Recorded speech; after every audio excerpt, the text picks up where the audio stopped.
Today we have a special guest by the name of Timo Schmitz. He's a language fanatic, philosopher, journalist, poet, and book author. He studied psychology, philosophy, and political science at Trier University, where he completed his bachelor's in the latter two subjects. He's been a professional writer since 2013 when he published his first book, and since 2014 he shares opinions, thoughts, and knowledge as well as papers with academic intent on his blog. In December 2016, Schmitz published My Archive of Languages, a book that contains more than 50 languages, including an orthography proposal in Lingao, which is an unwritten language. And I just want to say welcome, Timo, to the Prolific Poetry Podcast. Thank you very much. It's an honor to be here. Thank you. Now, are you living in Germany? Is that right? Yes, I live in Germany and I study there. Okay. Have you ever been over here to the United States? I have never been there, though I have written for a newspaper in the United States already. Okay, great. That's wonderful. Okay, well, I contributed there. I'm not part of the staff or the team, but I contributed to them. So yes, I always published things there. Wonderful. So you did some freelance work with one of our newspapers. Yes, I work. I also did some journalistic work, and I also wrote something for German newspapers, and I had the opportunity to write also for an American newspaper, so a contribution about Jewish life in Germany, which makes me very proud that I am able to report about this, because it's a thing that is very important for me. Okay, wonderful. I've been in Germany back when I was a baby for about 3 or 4 years, but I don't remember any of that, of course. So have you ever been to Trier? It's a beautiful city. Trier, it's the oldest city of Germany. Oh, no, my dad was in the military, so we were stationed in Wiesbaden. Okay. And like I say, I don't have a memory of it, but I heard a lot about the experience over there. Yeah, I've always wanted to go back. Took a little bit of German, tried to get my mind around that too. So, but this is about you. So you have, I guess what I could say is a way with words. You really have made it a point to get to know languages inside out. So yes, exactly. So what inspired that? What fueled that enthusiasm? Well, at first you have to know, before I wrote any other genre, my first genre was poetry. So even before I did my journalistic work, before I did my philosophical work, everything for me started with poetry. Actually, in 2012, I had the intent to write professional poetry. Of course, you do that before, like when you are in high school as a teenager, of course, you do your tries. But to say, like, I'm going to write a poetry book, it was in 2012, and it took me 1 year. And you can also see it in a way of a diary frame. This is very special. At my first poetry book, you had the months there when I wrote it, so that you can see how it evolved within this span of a year. But of course, you also have to know that this diary frame, it's also part of the stylistic device. So you should be careful to see it like an actual diary. You should be careful about this, because of course I put this frame, the time frame, also as part of the stylistic theme, so that you see it's the different ways how time works, because you can see that sometimes you have a poem, we will talk about this later, I think, but you have a poem that it was written in April, and the poem is about July, and of course you ask, why does he write about July in April? I mean, this is a serious question, and it is intended. It is really intended that this question arises. If nobody knows that I wrote it in April, no one will ask the actual question. So if you just have the title, you think like, okay, he wrote this in summer in July, but then you miss the point. So I really put this frame inside there, because I think this knowing when I wrote it is also part of the understanding. But the first title, actually, it's an interesting title. It's called For Better and for Worse. And it's an interesting title, because when I tell this title to anyone, to a native speaker, when they repeat it like, okay, what was the title again? It was for better or for worse? They automatically say or. But I chose and it's part of the wordplay, because I tried to deconstruct this proverb, because actually in German we also say and für guten in schlechten Zeiten, because but it is not because of my poor English or so that I chose and, so that I said like, oh, I translated word by word. No, the point is that, for example, if you marry and you say for better or for worse, the question is, okay, if you marry for better, it's fine, but you would not go into a marriage if you know that it is for worse. So in fact, you always have good moments. Things are sometimes for better, but things are sometimes for worse. You cannot have the one without the other. Right. And this dualistic part, yes, and this dualistic part, it's already in the title, and you will see this dualism with good and bad, with the thing I struggle with. You see this. It's not always like I write about sunshine or about rain. I'm not writing about heat or about cold, and so I cannot write for better or for worse. You need both.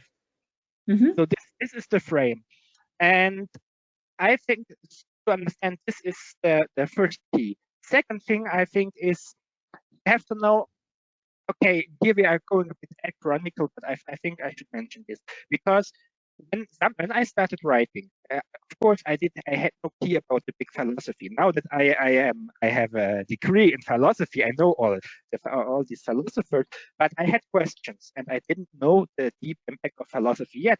But from time to time in 2016, 2018, and so on, I discovered some philosophers where I said like, hey, I had the same question too. And so when I'm talking today, it might be that I quote a philosopher or someone I actually did not know back then, but I think it is important to quote them anyways, because we as human beings, sometimes we have the same thoughts, and sometimes you have a question other people ask as well 2000 years ago, and you realize, oh, he had the same idea. So to understand, you have to know we are at the very first beginning. 2012, there was nothing I published really before. So of course, when we are talking now about the development, you will hear lots of personalities that inspired me on my way, but that could not inspire me, of course, when I wrote this. But I think we should include them to see what this book of poetry made with me. So I think the first person I want to drop is Heraclitus. It's very interesting Greek philosopher, and you probably know him for Pantare. You know, everything is flowing, everything is in a constant move. And I think this thought that, by the way, you also find in East Asian philosophy, when you have yin and yang, you know, these two forces. You also have this in Bantu Ontology in Africa, where you have this force, where force is life, force is being, the Campbellsian and Ethnophilosophy. All this actually you can also find in this work, because I struggle. And when you start writing, I mean, the moment you write as a newcomer, you are probably struggling. It's not that you say like, hey, I have something and it's brilliant, fine. No, you are still trying to find yourself. And I think a problem I found very deeply in my first work, so when we have Heraclitus, you know, that he said a wonderful saying, and I think this inspired me without knowing that he said this as well. He said that people nowadays, at his time already, so nowadays, they are in the world, they are there without being there. They are there, but they don't realize the deep impact. And I think it is a concern I have with my poetry. It is, when I started writing, it was always important for me to get the touch with the reader, because I think a problem, because many people said like, hey, you are a good poetry writer, you should also write other stuff, you know, stuff for the masses, for that you will have a bestseller then. I mean, poetry is nice, but if you write something that is in the top 100 now, something like this, yeah, maybe a vampire story or whatever, you will be a bestseller. And I decided against this, by the way, to write something just for writing, because I think that's an extremely different extent. That's what we call today consumption. And I was always the person, you know, you have a cleavage. You have two camps. Some people say you should write because you have to survive. You have to make you as an author. Money doesn't fall down from the sky, so you have to write what people want to read. And the other camp is, well, instead of just looking to make money with your writing, it is rather better that you write what you want to read yourself. And I belong definitely to the second camp. I'm the person who says what is more important for me is that I write something with which I am happy, not because others are happy. I'm happy when others are happy about it as well, but I'm not doing this just for the means of consumption. I think this is very important today because I think personally the worst thing that can happen to a poet is to lose his intimacy. And we are not talking here about intimacy in a way of relationship or something, not this kind of intimacy. Right. We're talking about intimacy in literature. If I write something and it touches another person, then it's an intimate feeling of that person who reads it, which means actually that person is not getting in touch with me at this moment because I don't know my reader, but the person is getting in touch with the poem. So there is an intimate relationship between the reader and the poem.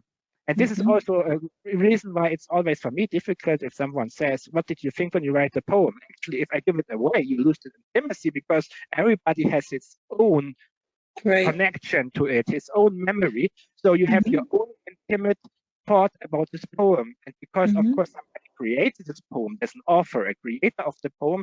And this way you indirectly have an intimate part to the writer because you identify with what the writer wrote.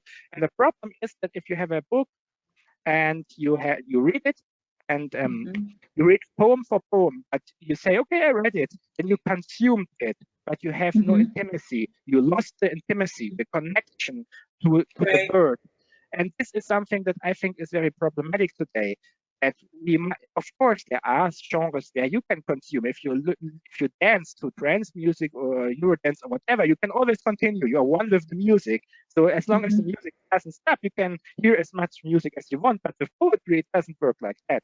So when I say I'm afraid today, nowadays, of losing intimacy, as I'm not talking about my intimate life, I'm talking about the way people read literature. That's what I'm afraid about. That they do not, maybe people don't have the time anymore to make their thoughts clearly about what was written. And this is the problem. And the intimacy is between the reader and the word.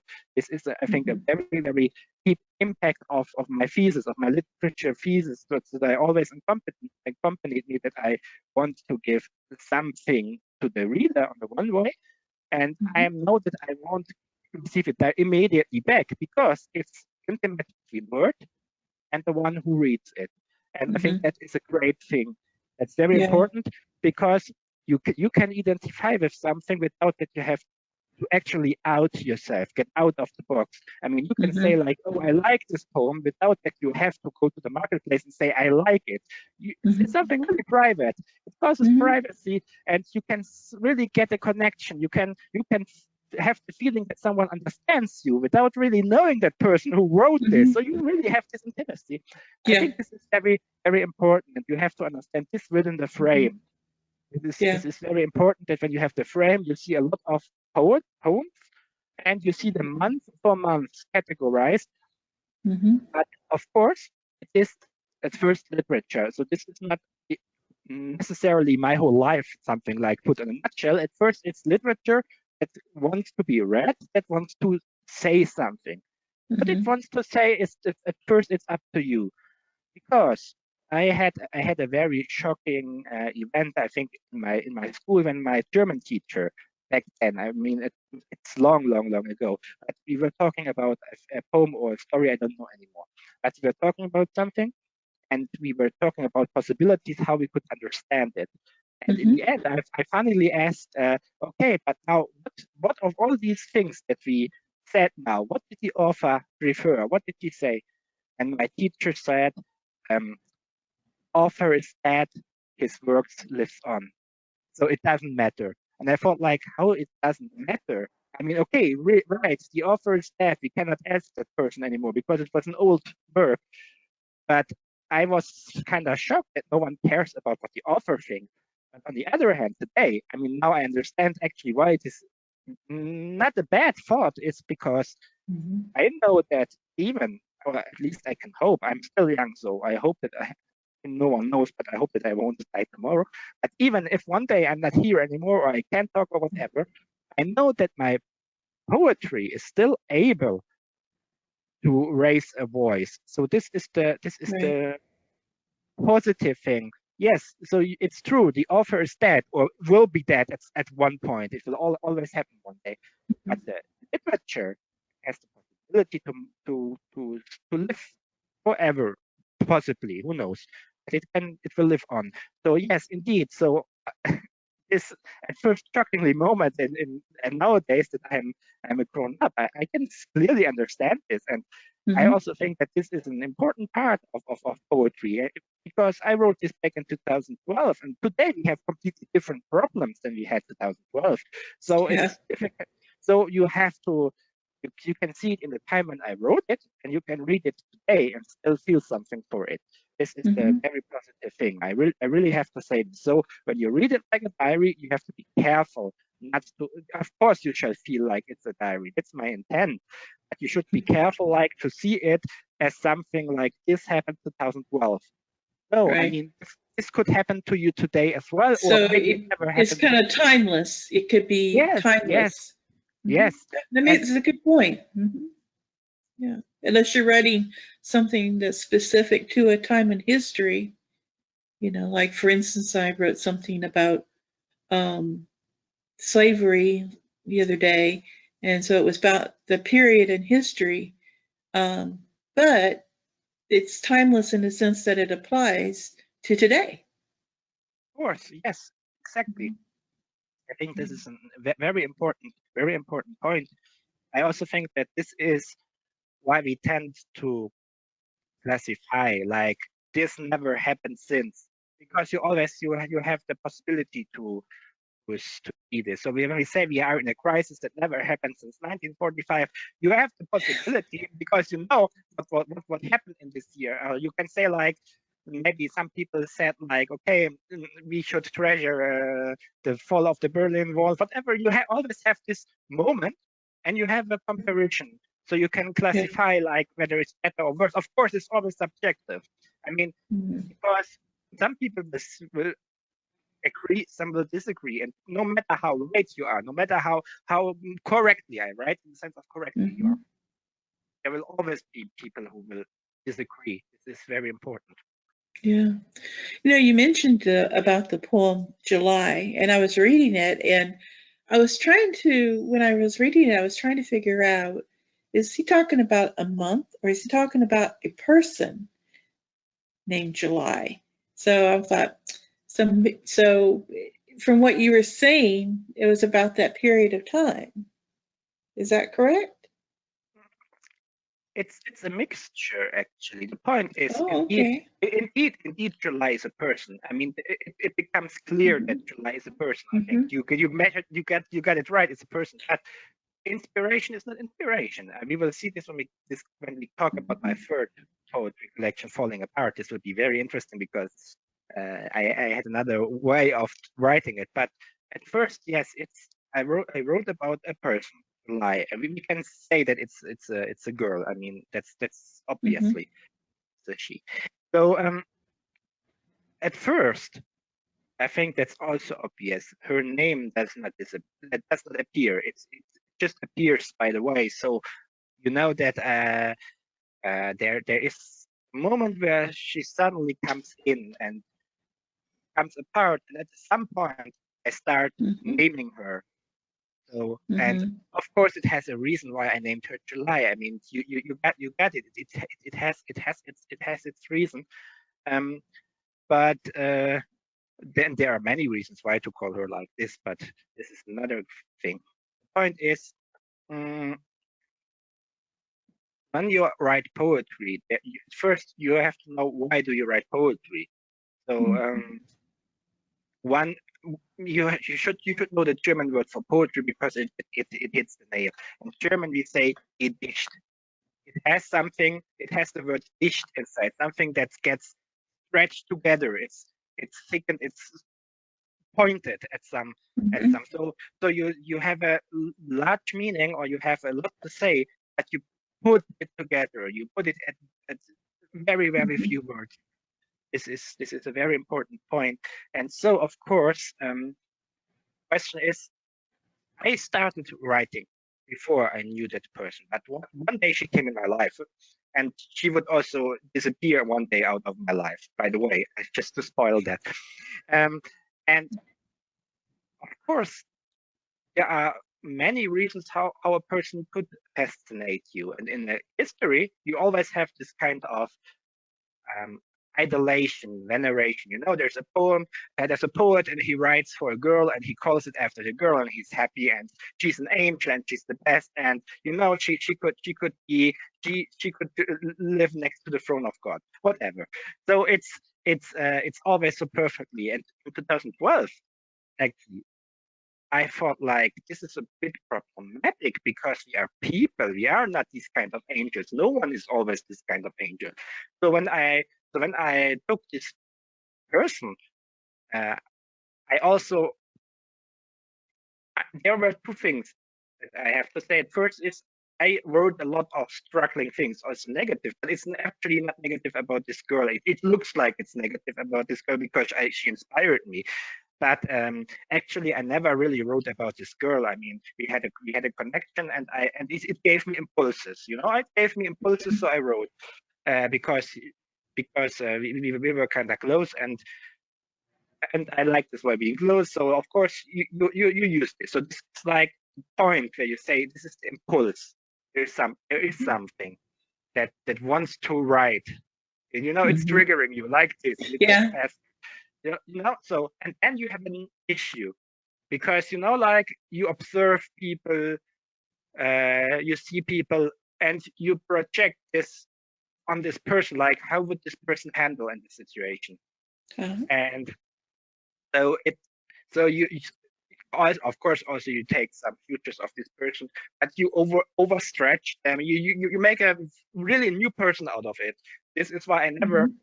would call it like I wrote historically about a person, because she's not that way at all. Um, it's just really a fantasy, a dream. And here we have something that as I said, most philosophical stuff I learned later. And one thing I came across later was actually Friedrich Weinreb. He's a Jewish scholar. He died many years ago, but he said something very interesting. That like the way ancient people perceived history, I mean stories like you find them in the Bible, is Mhm. that people they do not really need to actually read it in the literal sense. I mean, you could imagine a person standing at Mount Sinai. It doesn't mean that the person really has to stand there. But if that Mhm. person stands there, you will explain what that person would be doing, etc., etc. So Right. you put in what you want to say, and Mhm. you create your frame. And actually, before actually knowing this theory, I was doing the same. I had like that frame, that impulse, yeah, but I put inside my wishes, what I hope what could happen.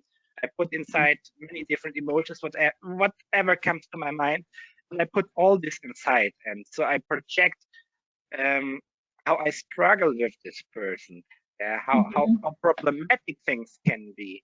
But I'm not Mhm. actually talking literally about this person, but I could be in Mhm. the situation with this person in Right. this way. And so this is very important, that one sees it really as a means of literature, and not as Mhm. something literal, though it shall have look like something literal, because this way you can feel the struggling. And why did Mhm. I struggle so much? It's actually at that time, now we can look at something chronically at my work. At that time, I was reading a lot about Buddhism. It's something which Mhm. has a very huge impact on my life still until Mhm. today. And one important thing is in Buddhism is overcoming suffering. So of course I was struggling with my own suffering, like the way I was struggling with myself to understand suffering, to grasp suffering, to get all these things straight. So yes, it's a book. It has a lot of suffering, and it has a lot of things inside. And so indeed, for that reason, I look a lot on the negative. I'm really based on negative, but because I was trying to figure things out, how I stand to that person, how I could react to that person, what would it mean to that person. And so you try to put these things all together, and so you get you have a real person as an inspiration, you have your wishes, your dreams, and you have the suffering that is standing in your way, and you are trying to put this together in a poem. And so this person it's not anymore this person, because it's all mixed together.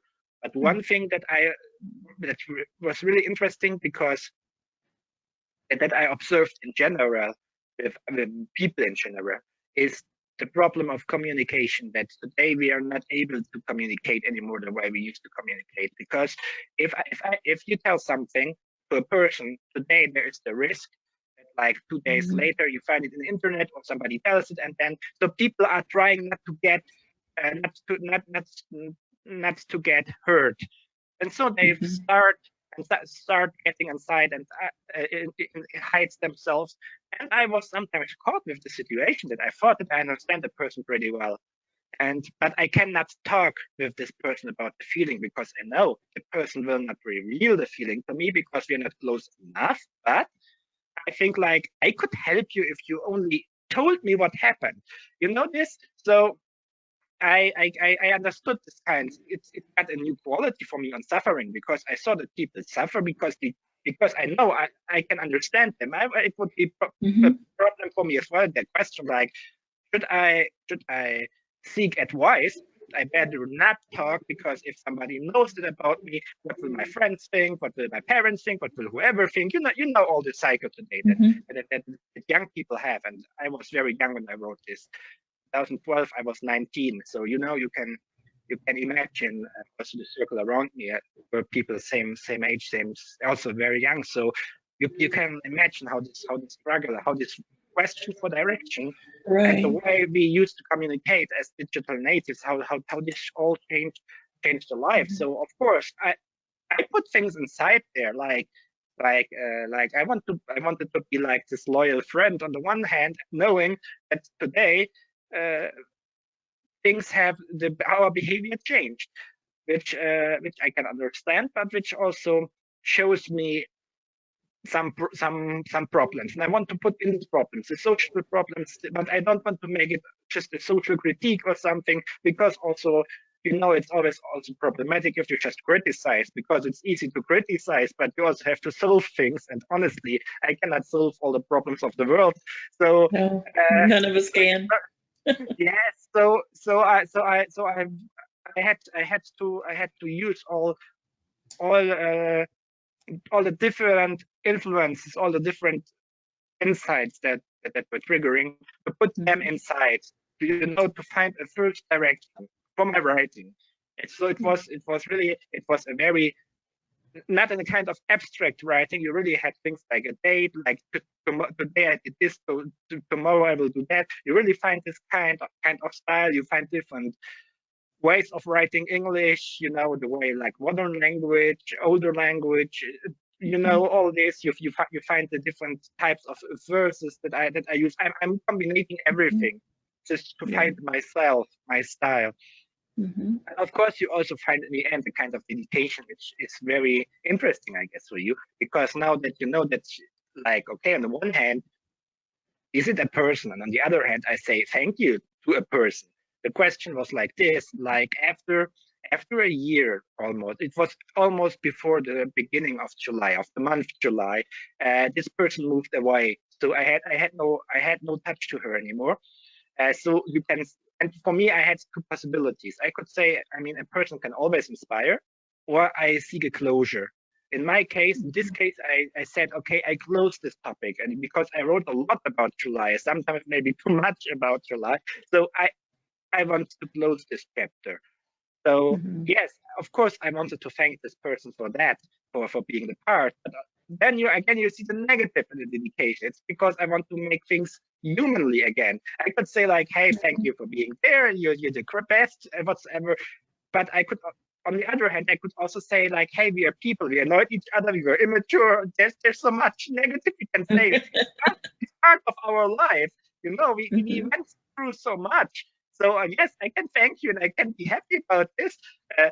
But as part of this question of overcoming suffering, I also thought like, shouldn't I be more sad? Should I be upset? Maybe one reason to be happy that you're gone is thinking about our negative moments. But on the other hand, of course, I'm not happy that you're gone. So because we had so many positive moments. So here, all this fiction and dream and these problems, all these come together in a kind of dedication that is not really a dedication, because it's again not really it's really just a way to find the closure of that person I created, because I wanted to seek closure with my inspiration, so I also wanted to seek closure with the person I created. I do that too. When I have several poems I've written that, I use for closure, and then the feedback I get is often that other people can relate to that in their life, in their own types of closure that they're going through, not necessarily the same thing, but they can connect in that way. And that's what you're talking about, is the meaning. When you write the poem, yeah, it may be, based on some of the things that you're experiencing, but the person reading it is going to apply it to what they're experiencing in their lives and interpret it in a lot of ways according to that. Maybe you could share one of your pieces of poetry with us and we can talk about that. Sure. Let me suggest one. I think there's a very good one that I wrote in April. Actually, it's the first poem where I mentioned July, the name July. It's called My Pretty July. So I'm gonna read this now. Okay. The wind it blows, the kiss goodbye. My heart is broken in favor of July. The deep ocean is far, in the silence it dies. The desperate fear, the wings of July. The scene gets hotter, the heart just denies. People so nervous in front of me. July. The fear in my face, I tried to hide. My heart just blossoms. July. Red sandbanks, full of joy, no pleasure could die. The structure a toy, my sweet dream of July. So far away, she goes her way, and in my heart I want to cry. No more smile can save the day. I just wonder why. I need you, pretty July. Very nice. Thank you. So I can, after you explained a bit more about July, and that it was clear that this wasn't just a month, but a person. Like I say, when I read it, I thought, okay, this is changing to a person. Yes, it's I could see. Yeah, I could see how people can relate to this. Yes. With the different emotional factors, the positives, maybe some challenges in there as well. The heart just denies, nervousness, and then a sweetness as well. Yes, you really have this joy on the one hand, this blossoming. I mean, it's really something positive. It's like really your heart is getting over. On the other hand, and of course it's a pretty July, so it's actually positive, But on the other way, you have a kind of a longing. It's like I need you, and I wonder why. It's really like this insecure. And of course, you also have this. I mean, structure of a toy. It's something static. It's really something that is alive. A toy is not alive, And so you really have also this fear in the face. It's something yes, you are afraid of facing July on the one hand, but on the other hand, you are happy that you finally that this person is there. So Yeah. it's really it's a bit like the 12-year-old teenager who is in love for the first time. He wants to run away, like crying, because he's so afraid of seeing her. But on the other hand, it makes him so happy. And there are things in between. This static thing, this thing like there's joy, but on the other hand, it's not the same joy that you have with a kind of toy on the playground, or it's not really like that. And you see the way we're struggling with this, but in no way July is something negative. In no way I would say like, oh gosh, what a terrible person. Even though there are interesting poems like Unpopular, it's actually something very interesting because it takes up the motif of bullying. Actually, I can give this away. Because in this way, a person is described kind of negative. It's like, oh, but I stand behind you, but honestly, should I? Because everyone is talking so bad about you on the one hand, and it's like I kind of don't want to be part of this anymore because sometimes you are strange, and I mean we all are sometimes strange. So it's not something in this sense negative, but it's like, okay, you're strange, and now I have to decide about this between loyalty on the one hand but also defending you is difficult, and how do I decide on which side will I go? It's something very, very struggling in the end. Absolutely.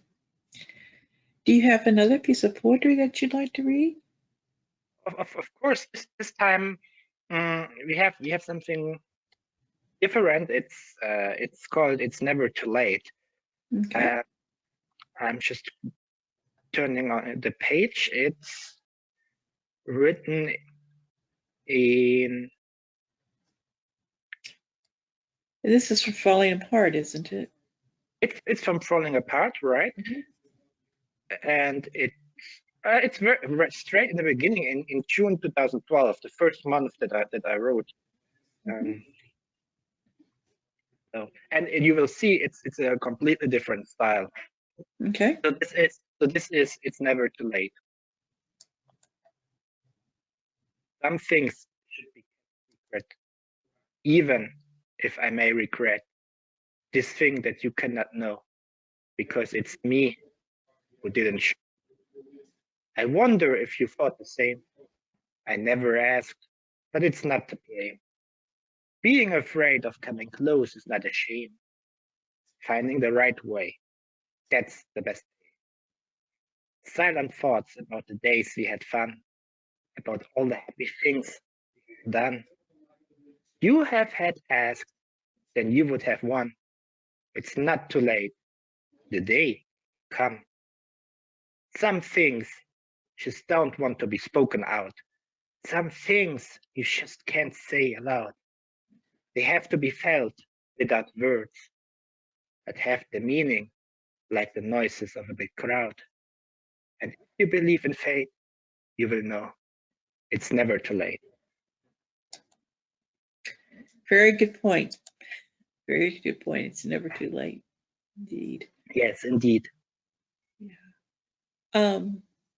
One of the things that I noticed that with your poetry is that you really have a nice alliteration going here, and I see in some ways it has a song-like quality. This one does, and July does too. Yes. You know, and I like to see that in poetry where you could almost make a song out of it. You know, yes, there are many styles. For example, if you read December Storm, I think it's a longer one, but you have it really, it's written down really, and you can see from the lines, it's really like a storm. Some lines are very short, some lines are long. Here, it's not actually the rhyme that makes the point. It's like it's the fact that it's not calm, the missing calmity, like a storm.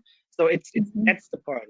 You always have to see like at which thing you want to focus. Sometimes it's the rhyme you want to focus. Sometimes it's more the style, the way you choose the words, and sometimes it's really like it's more the frame. In this case, you cannot always make a sound rhyme, maybe, but you can, when you read it and you read it and you read it and you feel like running away, then the frame is clear that you're running away or that that something like this happens.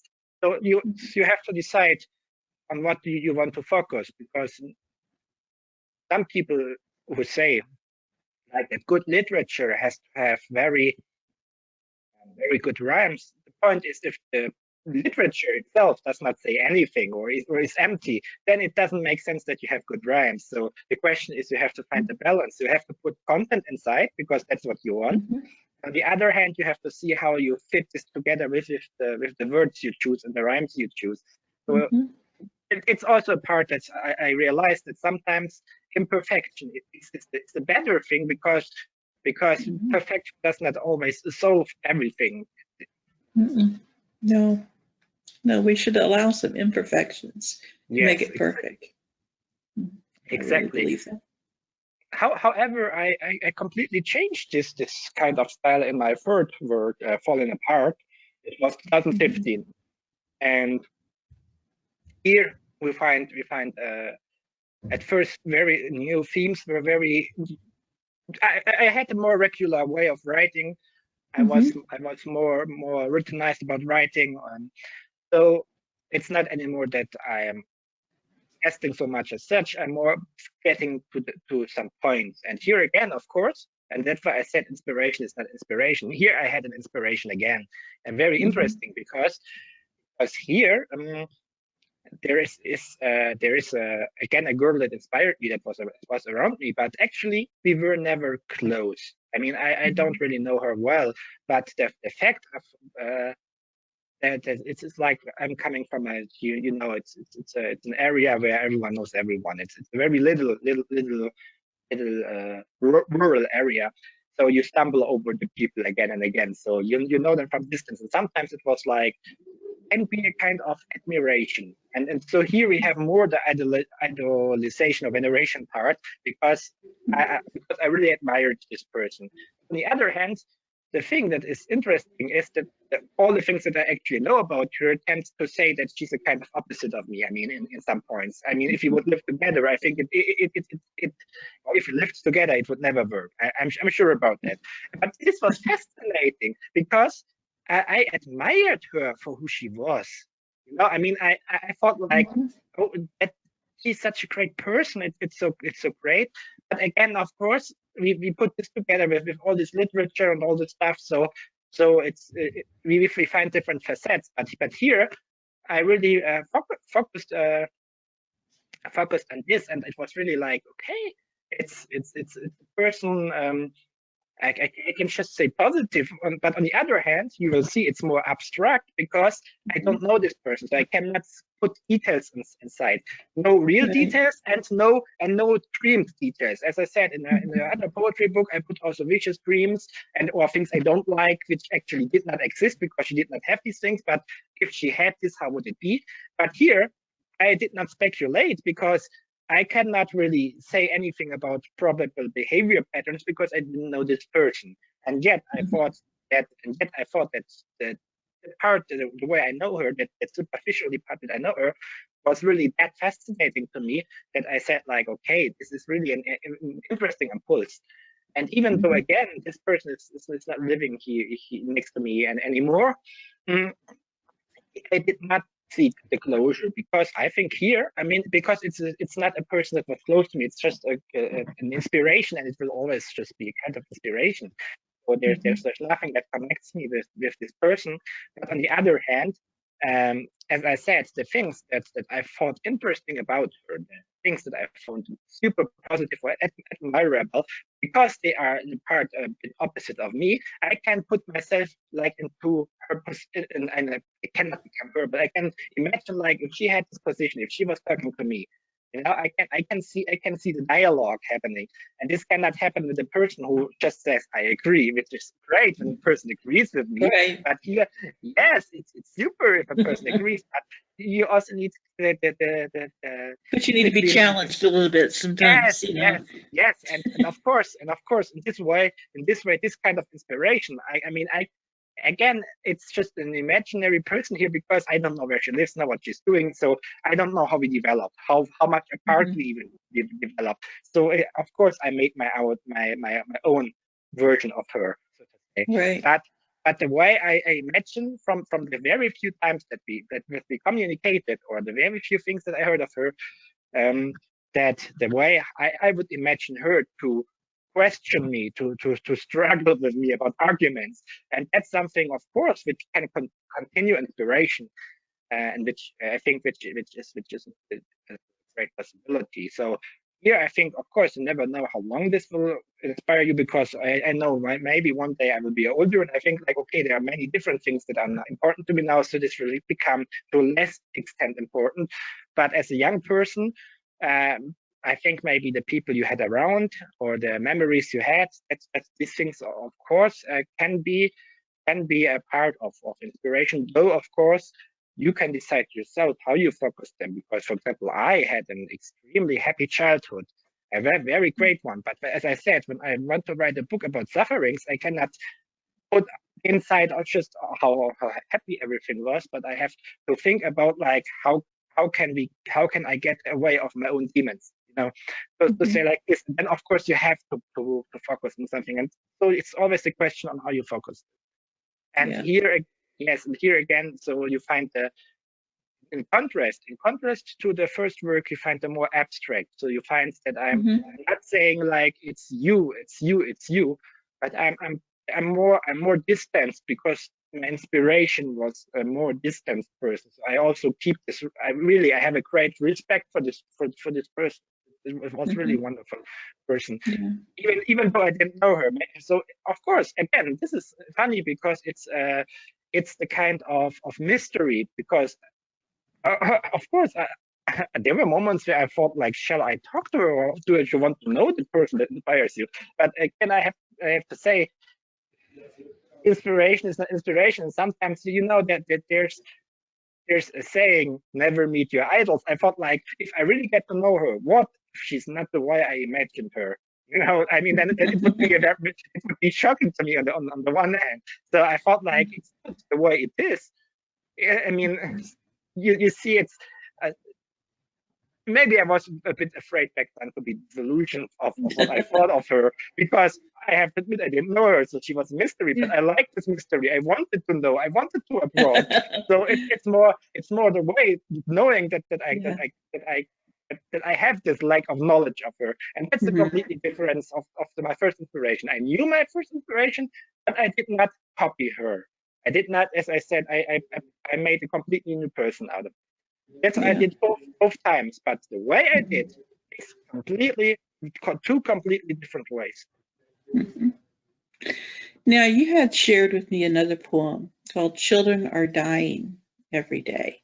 Yes, and I was trying to interpret that one. So I'm interested if you would mind reading that, and then I'm interested to hear what you were trying to convey with this poem.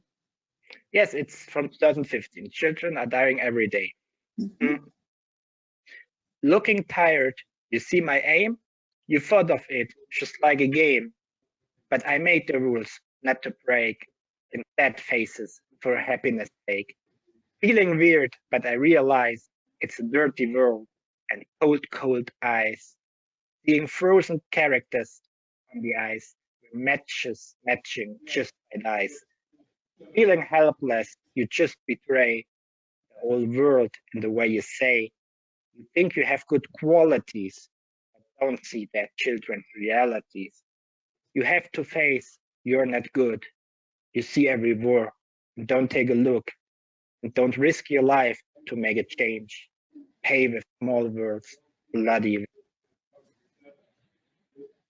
Thank you. When I was reading it, I was thinking about, people who bring on wars or are part of, that whole war games, the whole process of it. And that's what kind of stood out to me. I'm interested to hear what your thoughts were on that. I have to admit, in 2015 it was very interesting because I had two I had two options. On the one hand, I could study, which I actually chose. On the other hand, I had a dream to become a reporter, journalist in war-torn areas.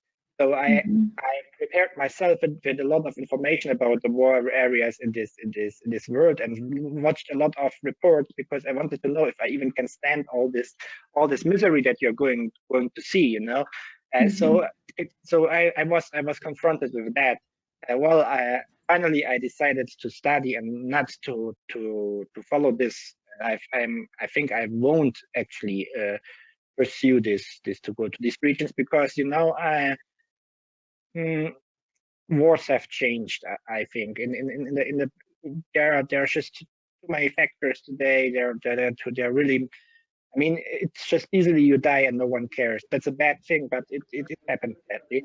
And back when you had people on the ground, you know, every life that was lost was alive. Today you have drones, and you just see that it explodes and people are killed. And so, I mean, it's getting more difficult for you also as a reporter than on the ground because the technology, the things, you can easily be torn between two fronts. You know, there are this is that the brutality even of the brutal groups have grown. I think so. You really see.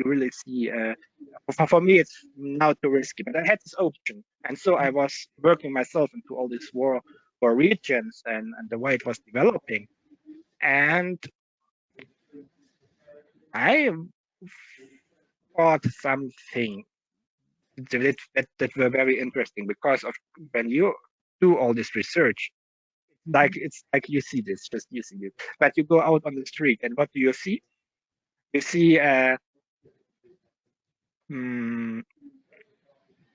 people consuming like normally before because it doesn't affect them. And I think like, okay, I mean, here people are getting enraged, like my favorite perfume is not in the store. I mean, a person in a war region will not even care about that. Right. No, I mean, what we make a fuss out of? What Priorities. we make a fuss out of that? It was like really shocking to me, and it was like I really was asking, like, you know, when I see a person in front of a mirror and asking like, am I browse okay? I think like you have a luxury problem if this is the only worry you have, and. And this was so here actually you see it's a poem which is not inspired by the person that I talked about. It was more something general I wanted to share. So you also see that the things in falling apart are broader. There's not anymore this one inspiration that leads you through all the poems. It's sometimes an inspiration appears, and sometimes I write about something different, then I take my inspiration again, then I write about something different. It's broader, but here it was really this part with my research, and it was. You also have to see the year when I published it. It was 2015.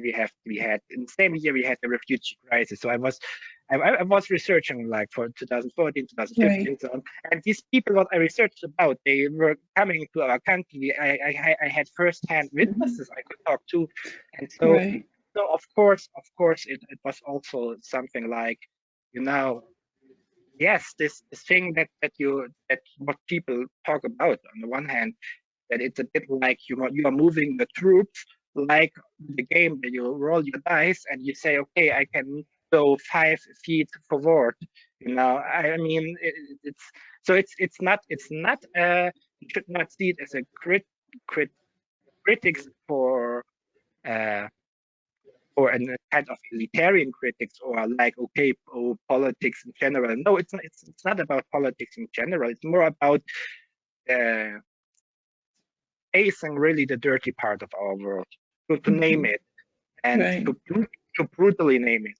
Yes, and so that we make clear, it's not a one that we can say bad things just about like all politicians, and then we have someone who is guilty for that. No, that's too easy. We find this a lot in conspiracy theories. I don't want to be understand like that. This is I don't think it's an easy thing or an easy solution. It was rather about the fact of ignorance Right. that we don't intervene in certain things, or that we intervene in things that are far too problematic because we haven't understood the real issue, not because we don't understand the real issue, but because things are going too complex. I mean, you see this in Syria. We have so many parties there, you can hardly tell them apart because there are so many people there on the ground. So things are getting so complex. Yeah. It's so difficult to know who is allied with whom and who was there. And I was doing research about that. It was very interesting, but there were so many factions who were allied with others, and then then it's so you have to see also this, like when I asked, like, if there's another person or another group that intervenes, I ask myself, like, okay, there are already so many groups. Do they understand what they're doing? If yes, they can do. But if no, let's see how we can solve this differently. So it was more this against it was a critique against the common warfare to say, like, we can move troops like in a game. It's not a game. It's about people's life. Right. And if you understand that it's about people's lives, then you can change something. But you should not think like that these people are just casualties. It doesn't make the point. I also think that this is something very European, because we are more critical about military than maybe about the US. I always see this euphoria about the Veterans Day and so on. We actually don't have this in Germany. You have to understand this. We are very critical about this. So this part of mentality, of course, also flows in. So it's you have to understand also in this way that we are kind of the who say rather defense is okay, but offense is a problem. And I personally agree to this, by the way, because if you are the offender, then you give others the needs to defend, and then you start conflicts that you could maybe solve other ways. That's the fact that we have these conflicts, like how we treat them. It's also not like I want to put a blame on one side or say you're the right side. It's just general to find out that that children are dying every day because it's our fault of mankind. So this is what I want to point out. So it's the decision that can be made, and the responsibility that to be taken. And I think by writing that poem, it sounds like it also helped you make a decision about what you wanted to do about doing that reporting and that. So it also had some, I guess, helped you with that decision making, when you would write these words, they wrote about what you were struggling with. And I think that's an important part of poetry too, is it can be a problem solving tool to try to sort things out. So, well, I want to show your 1 second here. I'm going to show your Amazon page here. We're falling apart, and actually, you have several publications on Amazon. Like, wow, I was looking through this. I think I saw there were 5 pages worth of your stuff. There's your Falling Apart book, and it just goes on and on. So definitely have done a lot of research. So yes, good on you. You find also my collector's works there. It's a kind of, because you know that I write philosophical articles, and most of the philosophical articles I write, I put them mostly first on my blog, because I want to have the discussion. I want to see whether my arguments are okay, the way I stated, are there any logical fallacies and so on. So at first I put them there for debate, and then if they are okay, they get into the book. But if they're not okay, I review them, I change it, and then they get into the book. So the collected works is a kind of reviewed things, so they are not all the same on the blog. And of course, I also put them off the blog because it's Right. just be a first discussion. But you have to know, I also have to survive somehow. I cannot put everything I write for free. I wish I could, Yeah. but I cannot. So I have to survive as well. So Yeah, so you have, I actually so you find, subscribe to your blog, and it comes up in thank you German, so but I much. could fortunately Google translates it over to English for me. So yeah, I do subscribe to that. So yeah, definitely would suggest people to check out your information, and I did include it in the show notes for the show, so they can go in there and find out how to find you. So Thank you Timo, I very want to much. thank you so much for coming on here today. Hope you have a Was a wonderful pleasure, really. rest of your night, because it's night there. So I think Yes. that is Guten Nacht, right? Did I say it Gute right? Nacht. Guten Nacht. Gute Yeah, Nacht. been a while. Yes. All right. Well, thank you so much, and you have a wonderful night. Thank you so much, and I want just wish the best for my viewers, and very important to every one of you. Please stay healthy. I can just Absolutely. express this wish right now. It's more important actually now than luck, because it's good if you have luck, but if you are sick and you won't recover, even if you have lucky moments, it will be, you have to struggle again with your health. So I hope all of you have good luck, but also very important, good health. Yeah, absolutely. Thank you Thank very you. much.